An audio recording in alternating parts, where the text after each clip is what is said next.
Halo, Assalamualaikum warahmatullahi wabarakatuh. Selamat datang di Riuh Kata, tempat kita semua bisa bercerita dan mendengarkan cerita. Kamu apa kabar? Kabar baik, semoga jadi jawaban dari pertanyaan yang diajukan. Sebelumnya, aku mau bilang terima kasih banyak buat kamu yang udah mau mampir mendengarkan, dan juga buat orang-orang baik di luar sana yang senantiasa jadi pendengar yang baik untuk orang-orang di sekelilingnya. Kalau kemarin aku ngebahas tentang kepedulian kita terhadap orang lain, maka kali ini aku bakal ngebahas tentang kepedulian kita terhadap diri kita sendiri. Karena kadang kepedulian kita terhadap diri sendiri itu lebih jarang dilakukan daripada kepedulian kita terhadap orang lain. Kadang tuh ya, kita tuh lebih bisa nyemangatin orang lain dibanding nyemangatin diri sendiri. Kita tuh lebih bisa ngehibur orang lain dibanding ngehibur diri sendiri. Kita tuh lebih bisa ngerti maunya orang kayak gimana dibanding maunya diri kita sendiri. Aku pernah ada di posisi dimana kayak aku tuh sebenarnya tahu potensi aku ada di mana, hobi aku di mana. Tapi orang-orang di sekeliling aku tuh hobinya beda sama aku dan potensi mereka juga beda. Karena aku tuh nggak tahu maunya aku kayak gimana, jadi aku tuh ikut-ikutan sama temen aku. Terus setelah nyemplung, setelah terlanjur basah istilahnya, baru deh nyesel kayak aku tuh nggak bisa di bidang ini, aku tuh nggak bisa dan aku keteteran sendiri. Itu akibatnya ketika kita tuh lebih ngerti maunya orang, lebih ngerti potensinya orang gimana dibanding ngerti potensi diri kita sendiri kayak gimana. Setelah itu, setelah ngerasa kecewa, setelah ngerasa gagal, kita tuh ngomentarin diri kita sendiri dengan kalimat-kalimat yang kalau diucapin ke orang tuh kayak rasanya jahat banget. Tapi gampang banget ke diri sendiri terucap. Kayak, masa gitu aja gak bisa? Lihat tuh orang lain bisa lebih maju daripada kamu. Ih, kamu bisanya apaan sih? Ih, bodoh banget, udah emang bodoh banget. Kalimat-kalimat kayak gitu sering banget diucapin ke diri sendiri. Kenapa ya kita tuh kayak gampang banget ngelakuin hal-hal jahat terhadap diri sendiri? Kayak gampang banget ngucapin hal-hal jahat ke diri sendiri. Padahal tuh ya, kalau misalnya nggak ada orang yang percaya sama kita, terus kita jadi ikutan gak percaya juga, ya terus siapa yang mau percaya sama diri sendiri? Harusnya ketika kita tahu nih ada orang yang gak percaya sama kita tuh lebih percaya diri dan buktiin ke mereka kalau kita tuh bisa lebih dari apa yang mereka pikir. Tapi bukannya gitu, kita tuh suka malah lebih melempem gitu. Kayak jadi ngeiyain pandangan orang yang gak tahu apa-apa tentang kita. Kayak, iya ya gue tuh kurang, iya ya gue tuh sebenarnya gak bisa loh kayak gini, iya ya kayak gitu, iya ya kayak gini. Lahirlah kita jadi seseorang yang punya insekuritas yang tinggi. Kenapa sih kita kayak selalu membenarkan pandangan orang lain? Padahal pandangan orang lain tuh belum tentu benar. Apalagi tentang kita. Kan kita yang tahu usaha kita sekeras apa, doa kita sekuat apa. Tapi kenapa kita jadi ikutan nilai diri kita sendiri dari pandangan orang lain yang gak tahu kita kayak gimana? Dari tadi tuh aku nanya-nanya terus kan, kayak kenapa ya kita kayak gitu? Kenapa ya kita kayak gini? Sebenarnya jawabannya cuma satu sih. Karena kita tidak cukup cinta diri. Cinta diri itu bukan narsisisme ya. Orang yang narsis itu cenderung egois, merasa dirinya paling benar, merasa dirinya paling hebat, congkak dan haus akan perhatian. Sedangkan orang yang cinta diri, itu mereka adalah orang-orang yang bisa menghargai dirinya sendiri, bisa bersahabat dengan dirinya sendiri, dan kayak bisa berdamai gitu sama dirinya sendiri. Jadi emang orang yang cinta diri itu bisa menjadi pribadi yang lebih baik lagi, entah itu untuk dirinya ataupun orang lain. Orang yang tidak cinta diri, kalau lagi ngelakuin suatu kesalahan kecil, dia bakal ngomentarin abis-abisan dirinya sendiri dengan kata-kata yang negatif.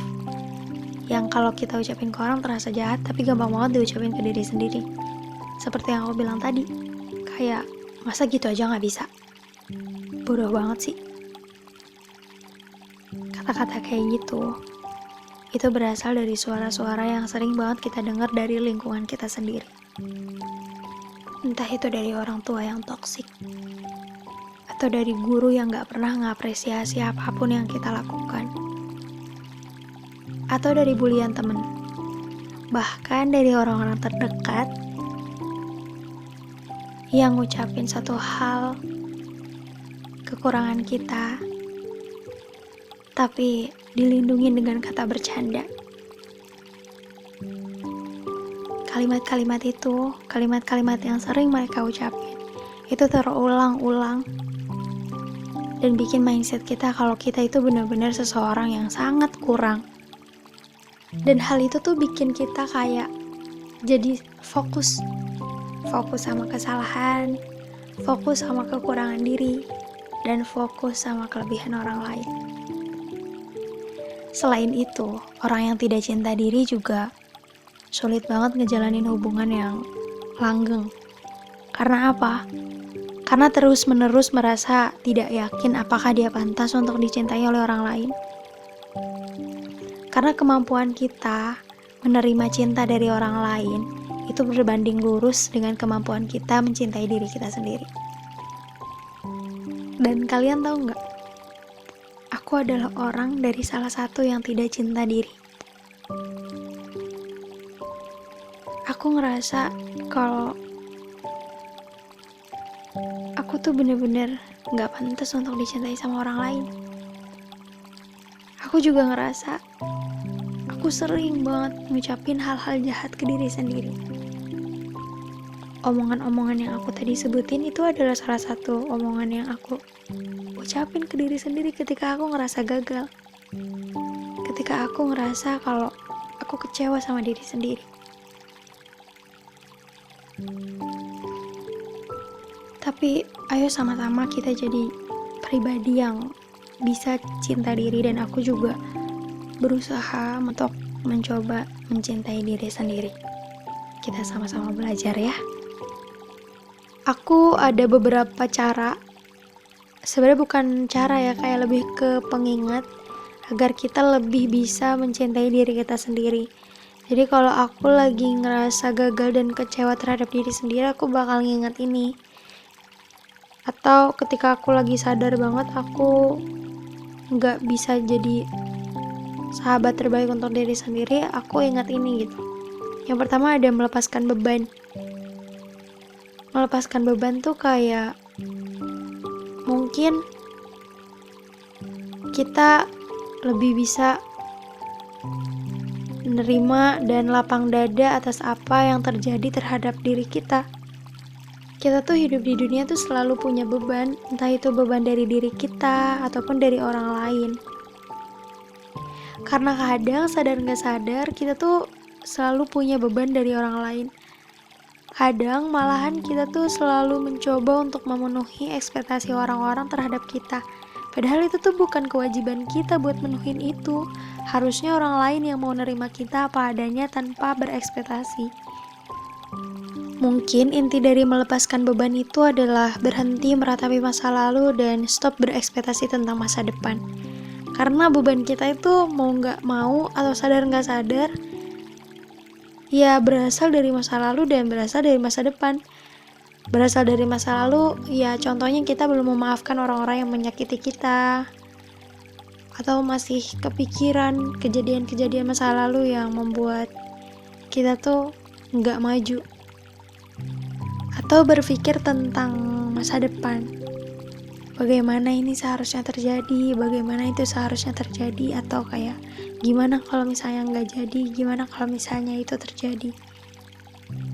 Beban-beban kayak gitu tuh ya hadir karena pikiran kita sendiri, maka ya kalau bisa lepasin bebannya. Stop meratapi masa lalu dan stop berekspektasi tentang masa depan. Yang kedua, cara atau pengingat agar kita lebih mencintai diri kita sendiri adalah jangan membandingkan dan tetap bersyukur. Apa ya?